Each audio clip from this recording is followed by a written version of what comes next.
Sejam muito bem-vindos ao Resgate de Jéssica.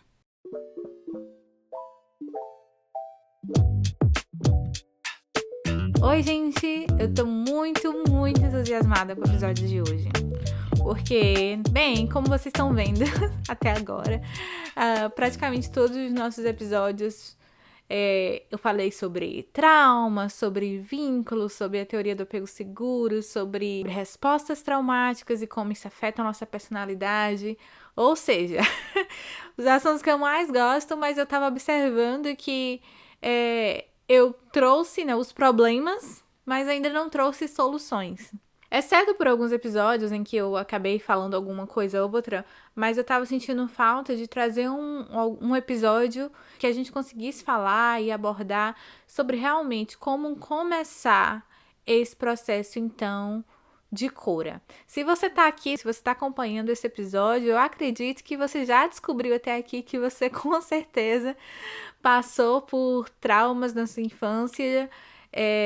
Provavelmente eu diria que principalmente o trauma do apego, o trauma do vínculo, que é essa ruptura, né, com o nosso vínculo seguro, que faz com que a gente se molde, se adapte e chegue a esse ponto na vida adulta meio que se entender, porque a gente é como a gente é, e ao mesmo tempo sem ter munição para como a gente pode mudar, que é basicamente a fase que eu estou. Eu ainda eu ainda tô nessa jornada, eu ainda tô caminhando nessa jornada.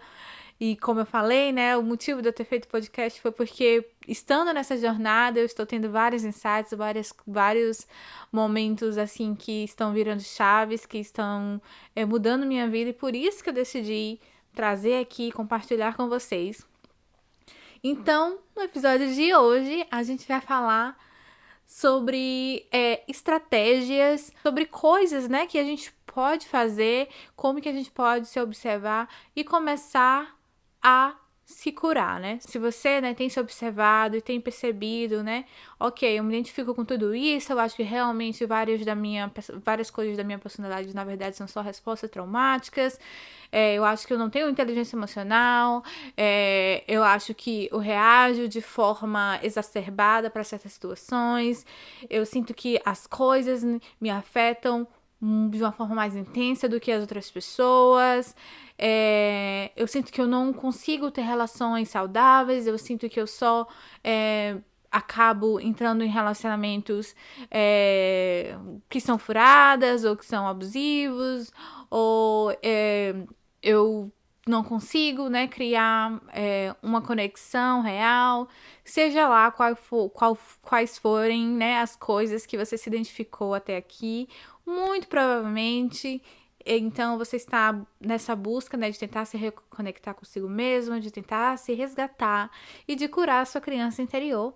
Então, nesse episódio, eu vou tentar trazer algumas das coisas que são muitas. Notícia boa, tem muita coisa pra gente fazer, tem muita coisa disponível pra gente conseguir se reconectar. Mas como vocês já sabem, né, até aqui, muitas dessas coisas requerem, na minha opinião, um grau de entrega muito grande e que eu acho que, dependendo do estágio em que você esteja, você ainda não vai conseguir dar esse passo. Então, por isso, eu decidi trazer apenas coisas que eu acho que são fáceis de acessar, mesmo se você estiver no começo dessa jornada. Então, não são porque são fáceis que não são poderosas. Para mim, todas surtiram um efeito muito grande. Então, eu vou compartilhar com vocês. Não sei quantas vão ser, porque eu enumerei muitas, então não sei quantas vou conseguir dar tempo de fazer no episódio. Mas fica legal, a gente pode fazer uma parte 2 com o restante. Então, é isso. Vamos lá. Estratégia número 1. Estratégia número 1 é o que eu sempre falo. Conhecimento. Eu acho que quanto mais a gente estuda, a gente lê, não significa que você tem que virar uma nerd que nem eu, porque eu acho que a quantidade de livros que eu já li nesses últimos 2 anos, meu Deus do céu, já deve ter passado dos 30 livros. Então não precisa virar uma nerd, mas eu acho importante a gente ter o conhecimento do básico. Então, se você conseguir estudar um pouco, né, sobre o desenvolvimento do cérebro humano, eu acho importante. Se você conseguir estudar um pouco sobre o trauma, eu acho importante. Se você conseguir... o livro da Nadine, eu acho que é muito essencial, assim, se fosse para eu indicar um livro, eu acho que seria o livro da Nadine, da doutora Nadine, O Mal Profundo. Eu acho que ele faz um apanhado bem legal, traz os dados científicos, mas de uma maneira, assim, muito coloquial, entendível, que eu acho que é uma linguagem bem simples para todas as pessoas. É um livro curto, não é um livro grande. Traz o estudo ACEs, que é basicamente um dos pilares, né, em todo, é um dos pilares em todos os outros livros que você vai ver de trauma do desenvolvimento, de trauma na infância, de apego seguro. Então, eu acho que conhecimento, quando você consegue acessar o conhecimento, já começa a acontecer uma mudança em si, porque você para de se achar uma pessoa bugada, uma pessoa difícil, uma pessoa que não entende, né? Não sabe por que é assim, e você começa a fazer conexões e avaliar e tipo, tá, isso explica muita coisa. Ainda que não necessariamente você saiba o que fazer com esse conhecimento, eu acho que só o fato da gente ter ciência já nos mune de autoconhecimento. Porque quando você sabe o que aconteceu, né, as possíveis causas e etc., querendo ou não, você para refletir melhor. E toda vez que talvez você se vê em determinada situação, mesmo que você ainda siga com a resposta automática, talvez algum tempo depois, 5 minutos, 10 minutos, você para e pensa, será que isso foi uma reação proporcional ou eu fui engatilhada por aquela situação me engatilhou de alguma forma, e aí você começa a olhar para o seu passado e verificar, e então ajuda. Então, conhecimento, né, é importante. Se eu tiver que indicar um lugar para começar, seria o Mal Profundo, da doutora Nadine. E escutar aqui o podcast, porque eu sempre vou estar trazendo os conhecimentos científicos de maneira mais simples, mais traduzida, mais simplificada e com exemplos pessoais, porque querendo ou não, esse aqui é o meu diário, né, gente?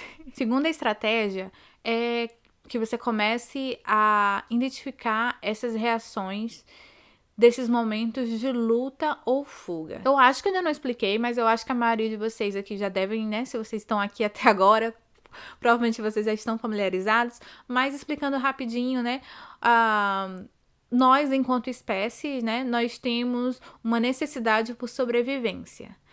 E quando a gente está em situações de perigo, né, a gente ativa o nosso alarme, o nosso sistema muito conhecido como luta ou fuga e congelamento.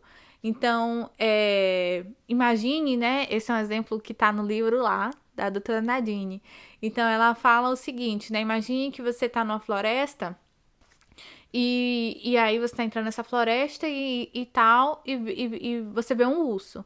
Naquele momento ali, esse seu sistema de luta-fuga, ele é ativado porque você tem que lutar ou fugir, certo? Então, para tentar sobreviver, então você vai tentar lutar com o urso ou você vai tentar fugir, ambos, né, com a questão, ambos pensando nessa questão de sobrevivência. Então, isso é algo totalmente esperado, é importante, nos ajuda, né? Então, esse sistema é importante para nossa sobrevivência, porque você imagine, a gente está, digamos, nesse exemplo da floresta, e daí vem o urso e a gente fica lá de boa, ok, urso, e aí a gente ia morrer, né?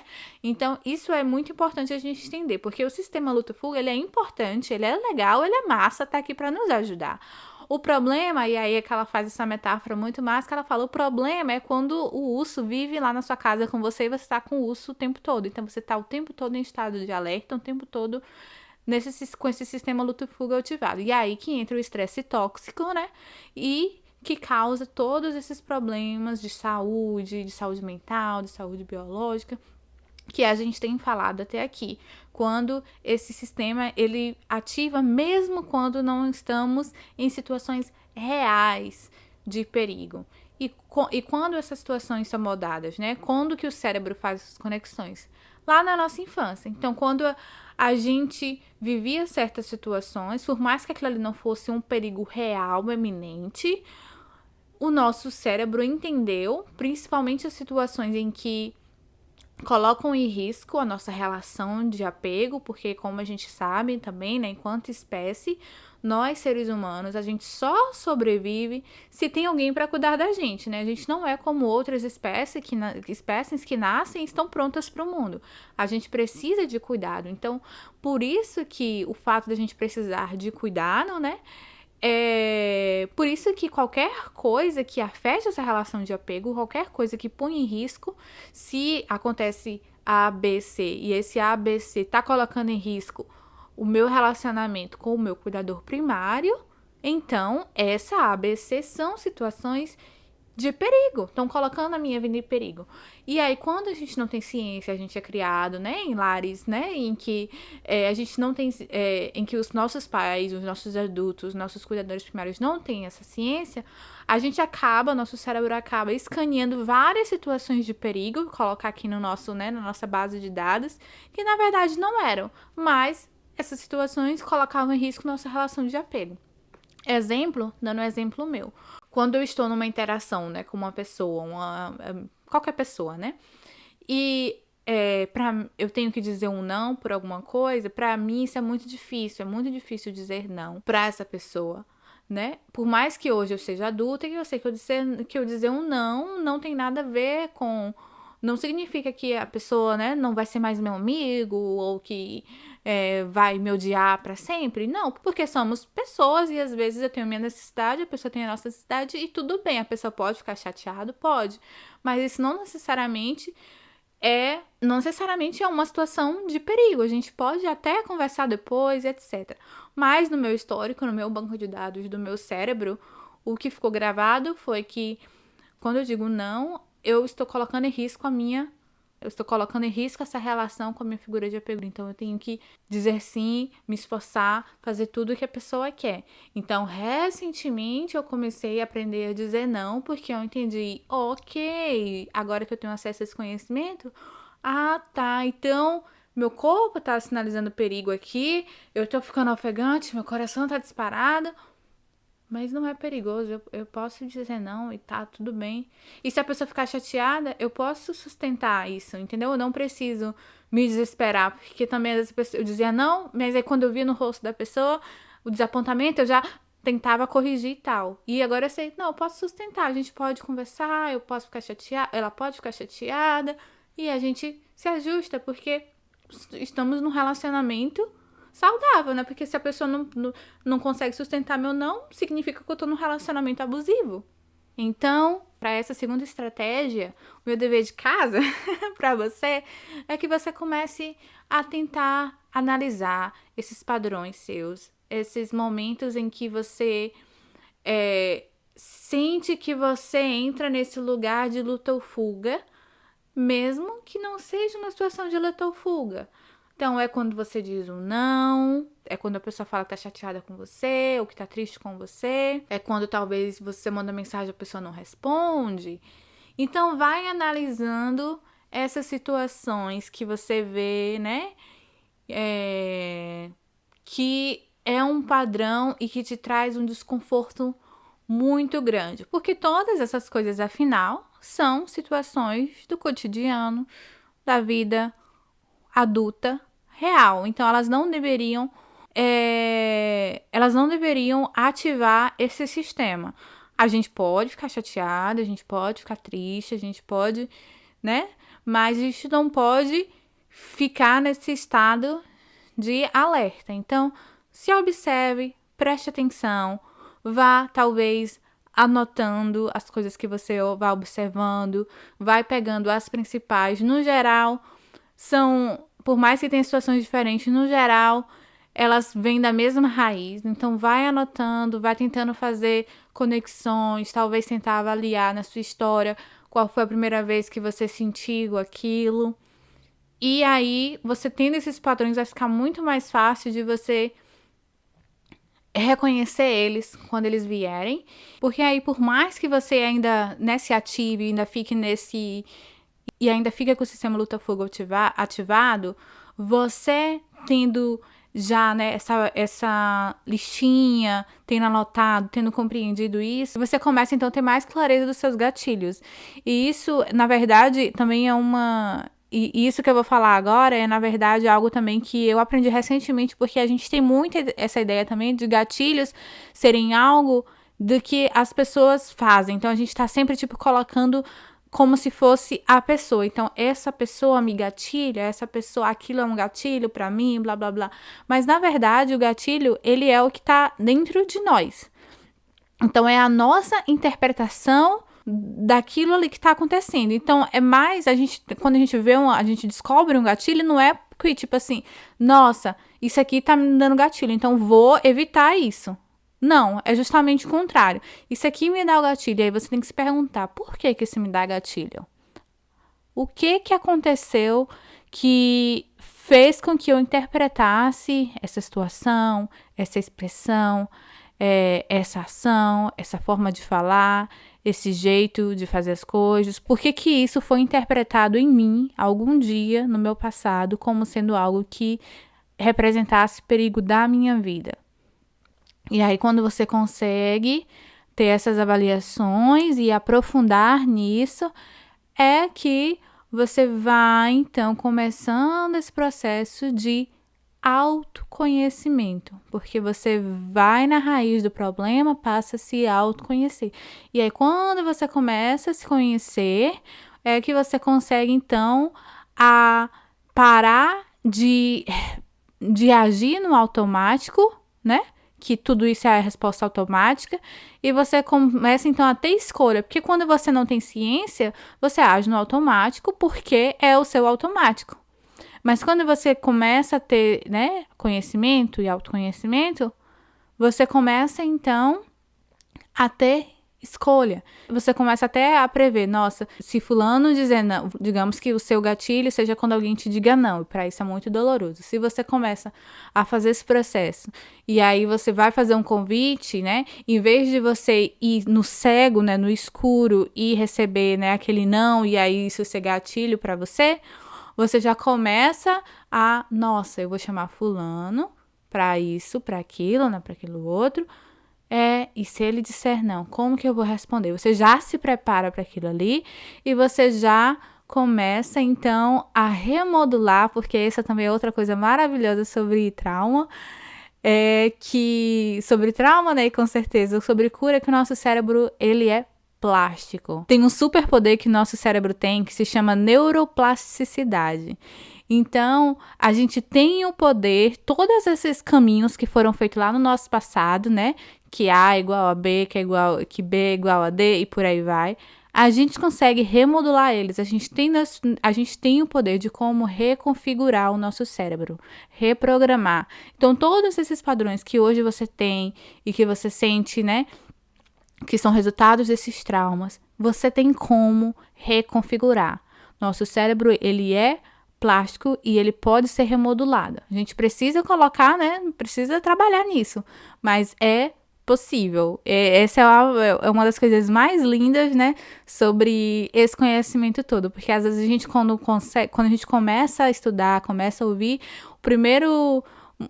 a primeira sensação é realmente de tristeza, né? Eu falo que eu passei, né? Ainda estou passando por um processo de luto. Porque, querendo ou não, quando você vai se descobrindo, você começa a ficar enlutada pensando na infância que você poderia ter tido, em como você poderia, né?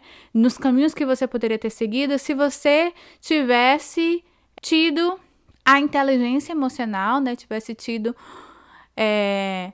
a consciência que você tem hoje, se você tivesse entrado no autoconhecimento, como você está entrando agora. Então, a gente passa por esse processo de luto, né? A gente tem os mesmos estágios do luto, né? A raiva, a negação.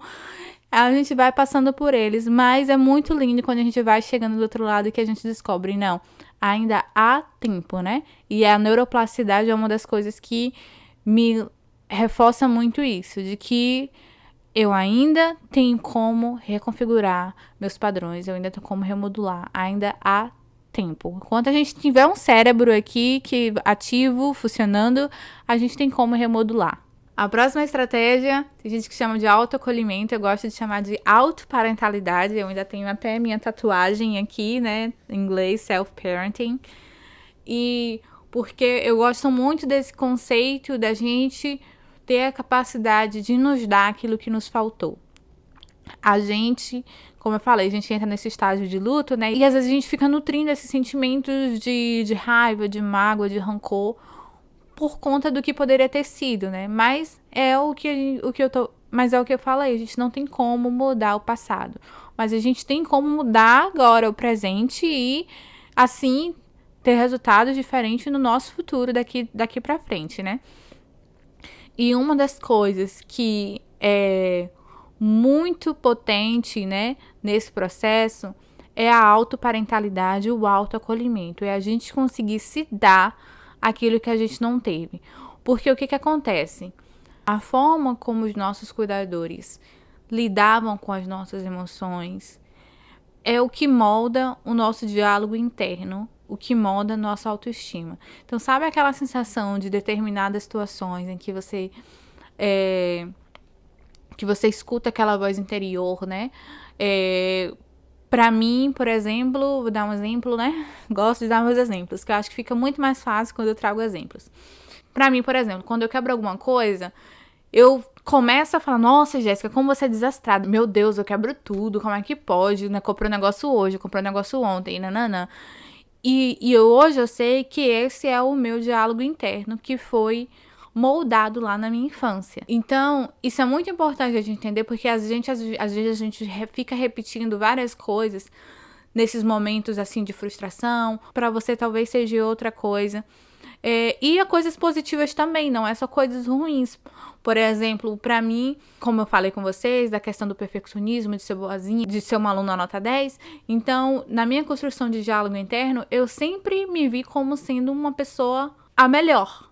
E eu trouxe até aqui, né, essa carta que eu escrevi, e é bem sobre isso, porque nessa carta eu tô falando de um emprego, né, que eu apliquei, e que eu não queria.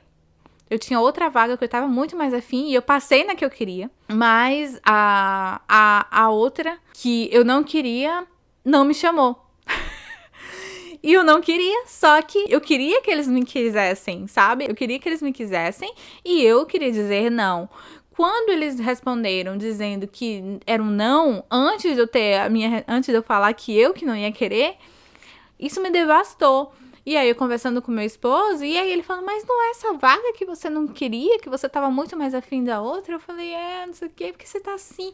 E aí eu fiquei triste, eu lembro de dormir e, tipo, a frase que eles falaram no e-mail, né, de recusa, ficar na minha cabeça, assim, e eu ficasse muito triste. Eu fiquei realmente, assim, uma semana meio que decepcionadíssima com uma vaga que eu nem queria, que já tinha colocado na minha cabeça que eu ia recusar. E por que essa reação quando eu fui ver? Porque no meu diálogo interno, o que estava construído era que eu era muito inteligente, que eu era mais inteligente, que eu era a melhor aluna, que eu era a estudante número 1.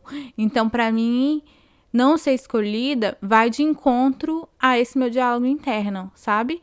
E aí eu tenho que construir um novo diálogo interno. E aí, nesse momento dessa carta, que eu escrevi em 13 de janeiro de 2024, eu comecei essa reconstrução desse diálogo interno. E aí eu escrevi, eu valho a pena, eu sei meu valor, eu não preciso ser a número 1 para todos, nem todos irão gostar de mim, e eu não preciso ser gostada por todos. E aí, no caso, essa foi a oportunidade de eu reconhecer esse diálogo interno meu e começar a remodular ele. Então, assim, o fato das pessoas não verem meu valor não significa que eu não tenho valor. Então, nesse exemplo, né, no caso do trabalho. Mas o mesmo vale para o nosso diálogo interno negativo, que na maioria das vezes é o maior, né?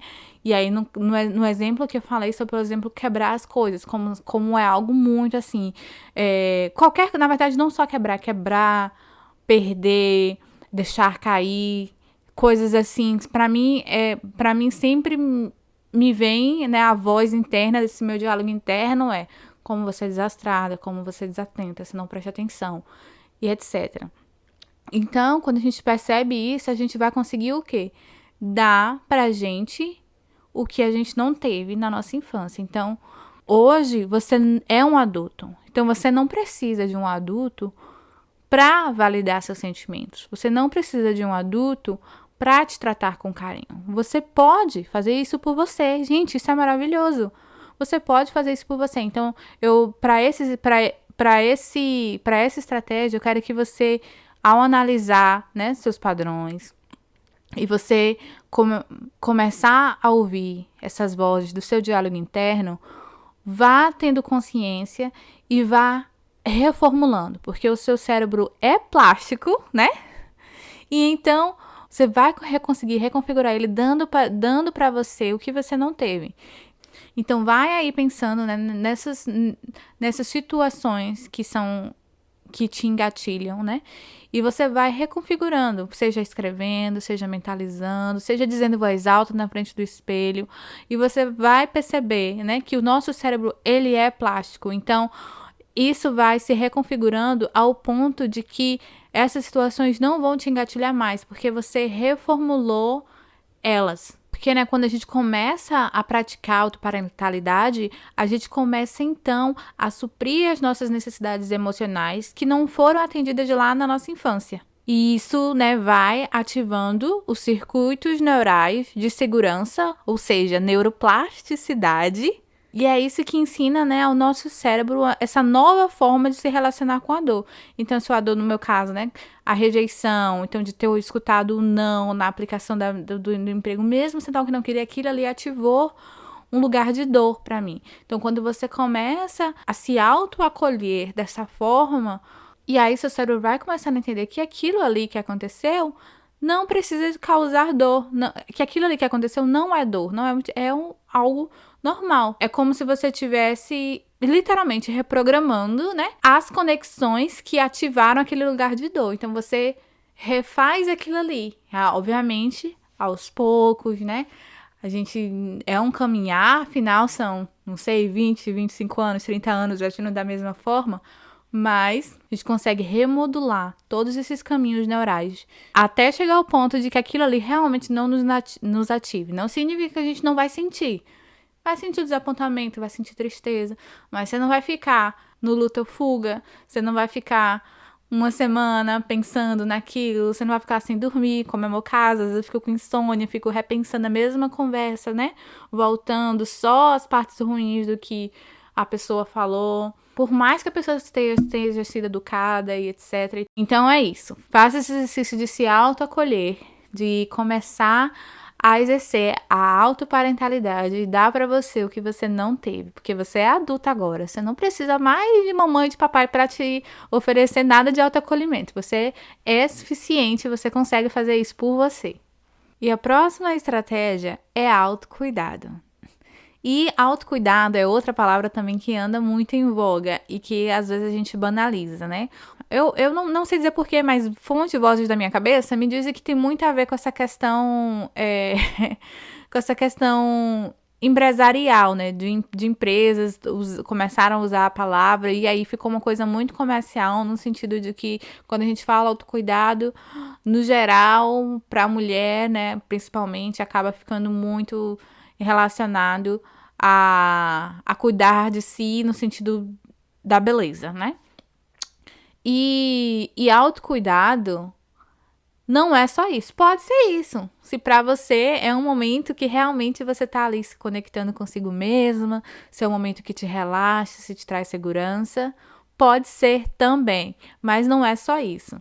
Autocuidado nada mais é do que isso. Algo que você faz por você. Por você.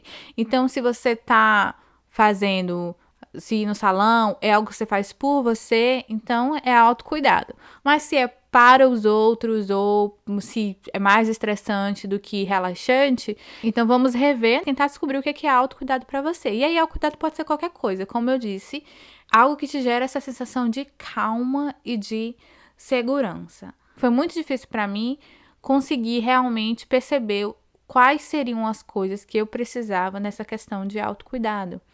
E aí, o que ajuda a gente, sempre que a gente está com dúvida sobre essas coisas, é o quê? ir lá no nosso passado, ir lá no nosso passado e pensar nas coisas que nutriam a gente na nossa infância. Pensar o que deixava a gente com essa sensação, né, de conforto, de calma, de segurança. E eu descobri que, pra mim, o que me trazia isso era quando eu estava sozinha. Então, meu autocuidado nada mais é do que separar um tempo que eu possa ficar sozinha, só eu comigo mesma. Às vezes é eu ficando mais um tempinho na cama, de manhã, às vezes é eu chegando no trabalho mais cedo e tomar um banho demorado. Às vezes eu aproveitar que meu marido tá dormindo, acordar mais cedo que ele, ficar só na sala de perna para cima. Então eu descobri que a forma que me coloca nesse lugar de calma, segurança, conforto, é ter um pouquinho desse momento sozinha. Talvez para outra pessoa seja justamente o contrário. Talvez encontrar com um amigo, conversar, seja um momento de autocuidado. Então se observa, se estiver com dúvida, vai lá na sua infância, pensa quais eram os momentos que te davam um pouquinho de segurança, que te davam um pouquinho de calma. Por quê? Porque esses pequenos rituais, né, esses pequenos rituais de autocuidado, eles que ativam o nosso sistema parasimpático, que é responsável por essa sensação de calma e segurança. Então, quando a gente tem esse momento pra gente, a gente consegue regular as nossas emoções, consegue melhorar a nossa autoestima. E aí também, autoestima, outra palavra que ficou em voga de forma comercial e tal. Mas autoestima nada mais é do que a gente ter ciência do nosso valor, a gente saber que a gente tem um valor. E quando a gente sabe que a gente tem o nosso valor, a gente consegue o quê? A gente consegue impor limites. A gente consegue revidar, a gente consegue perceber quando alguém está nos tratando com desrespeito, a gente consegue confrontar, a gente consegue sair de situações abusivas. Tudo isso a gente só consegue perceber se a gente tem a nossa autoestima, ou seja, eu sei o meu valor, eu sei que eu importo, eu sei que eu vale a pena. E aí, então, eu consigo, né, pôr limites, eu consigo, então, dizer não, eu consigo me priorizar. Eu não vou me subordinar, né? Eu não vou me suprimir. Eu não vou escolher o conforto da outra pessoa em detrimento do meu conforto. E por aí vai. Então, veja quais são. Pode ser 10 minutinhos, 15 minutinhos, seja o que for. Mas tenha o seu momento de autocuidado diário. Outra estratégia muito legal, que eu confesso que é uma das minhas favoritas para esse começo, né, de você conseguir começar a fazer sentido para as coisas que aconteceram com você, para os momentos, né, de solidão na sua infância, para esses momentos de traumas em que você se sentiu sozinho, porque, de novo, o trauma, né, não é o evento, mas sim essa ausência da figura empática durante esses momentos. É a escrita, né? Um dos exercícios que a gente vê muito, né, quando a gente fala de criança interior e cura da criança interior, é a escrita de uma carta para a nossa criança. Eu faço isso sempre que possível, principalmente quando eu vou tendo esses insights, então eu escrevo uma carta. E como vocês sabem, né, então eu sou escritora, então eu já escrevo, então eu sempre tive diários.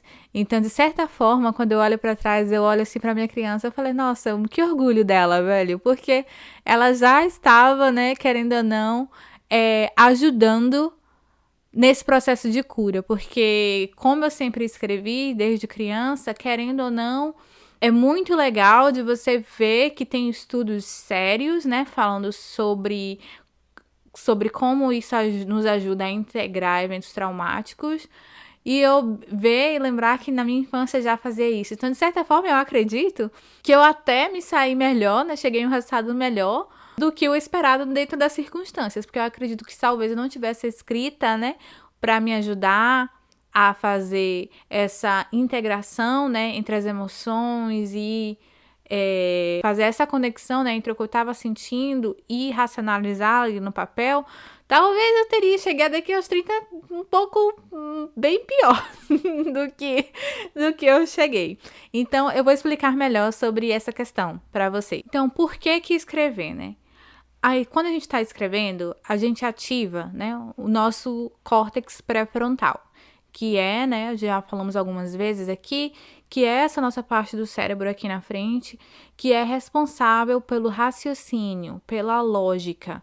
Enquanto que as nossas emoções tá mais no sistema límbico, que é o sistema, né, responsável pelas nossas emoções. Então, todas essas situações que a gente viveu lá na infância, na falta de um adulto cuidador primário, né, alguém que a gente pudesse contar, para nos ajudar a processar aquilo, ficou tudo só no sistema límbico. Então, a gente nunca realmente teve a oportunidade de processar. Lembra do caso que eu falei, né, sobre, por exemplo, do meu abuso aos 7 anos? Eu nunca contei para ninguém.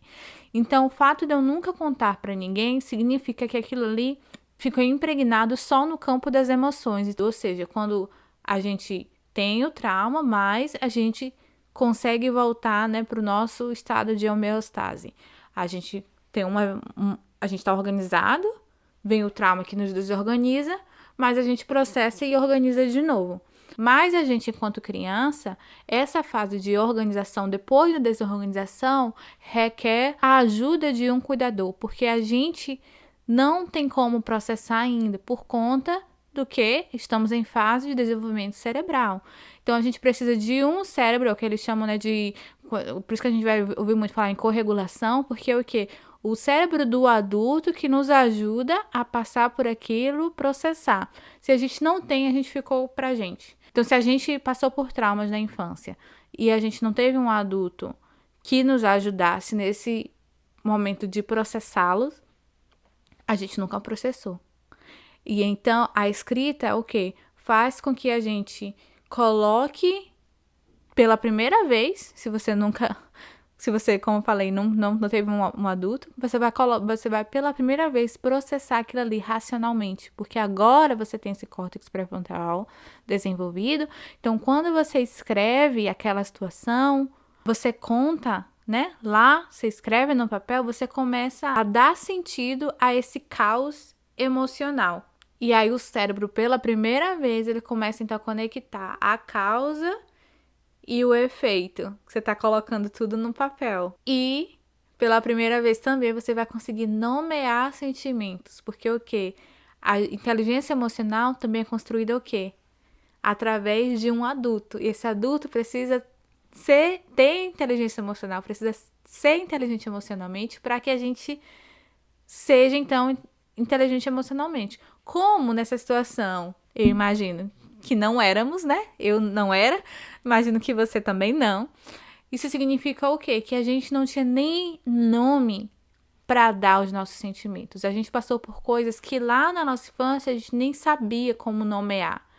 Eu, por exemplo, eu não lembro exatamente, mas eu imagino que nessa idade eu nem sabia necessariamente o que era abuso, né? Eu senti o desconforto quando a pessoa me tocou.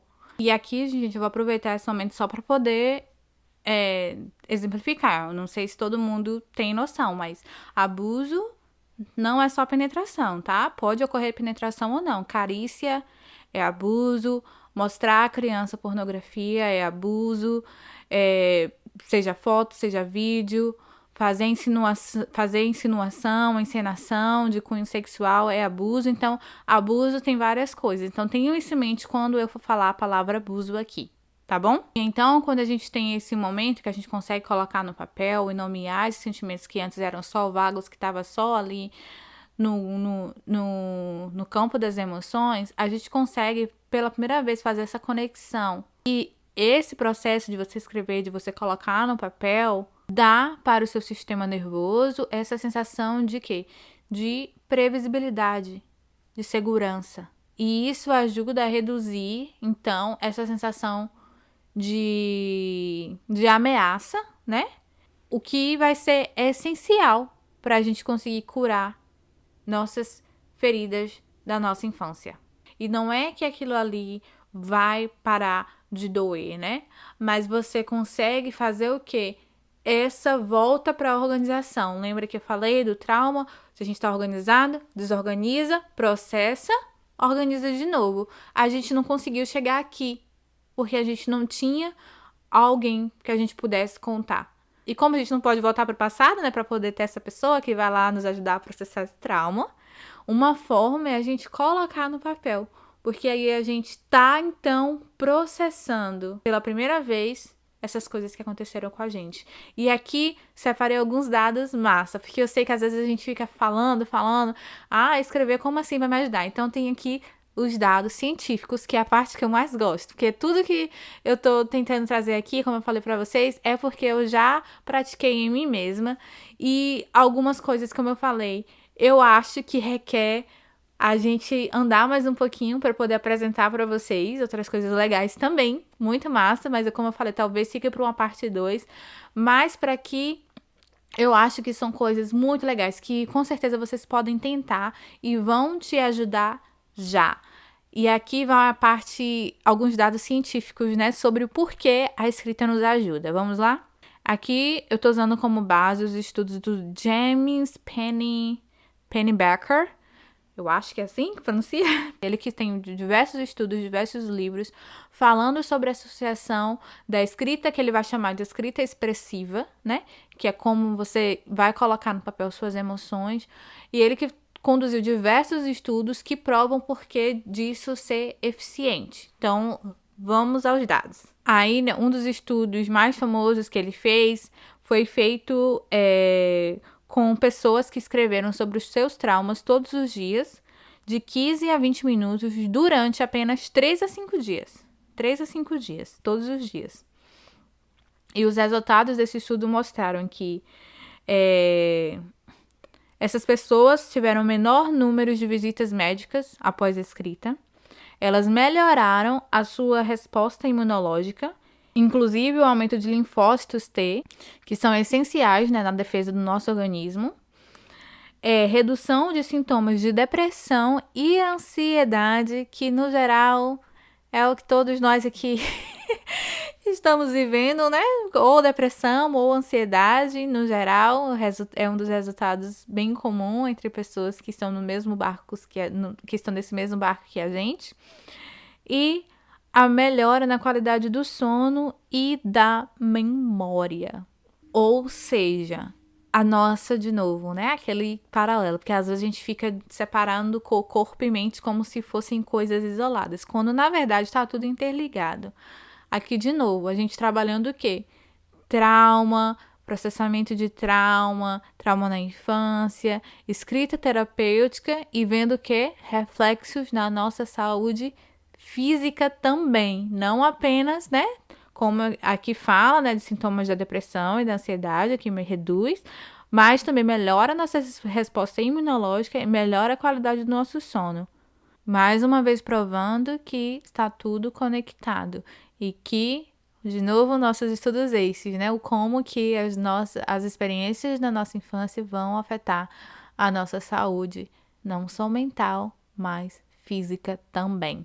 E então, é isso, meus amores. Como eu falei, eu estava um pouco em busca, né, de tentar trazer também o lado bom, porque querendo ou não, é muito importante que a gente não só tenha acesso, né, aos fatos e a entender o que aconteceu com a gente, né, mas é muito importante a gente tomar as rédeas da situação, se tornar agentes, né, da nossa vida, agentes de mudança e começar esse processo em busca de uma vida melhor, uma vida mais longeva, né? Porque como vimos, isso aqui também é saúde. A gente está nesse momento aqui cuidando também da nossa saúde física e mental. Se você conseguir colocar em prática algumas dessas estratégias, me avisem, me falem o que vocês acharam aqui nos comentários ou lá no Instagram, @oresgatedejessica. Se você não me segue ainda, mas está aqui, está gostou desse episódio ou de outros anteriores, por favor, começa a nos seguir, isso ajuda bastante. E se tem alguém na sua vida que você acha que vai se beneficiar desse conteúdo, desse episódio de hoje ou de algum outro, por favor, encaminha para ela. Isso nos ajuda também e com certeza você também vai estar contribuindo positivamente na vida de outra pessoa querida sua. É isso. Até o próximo episódio. Um beijo, um cheiro.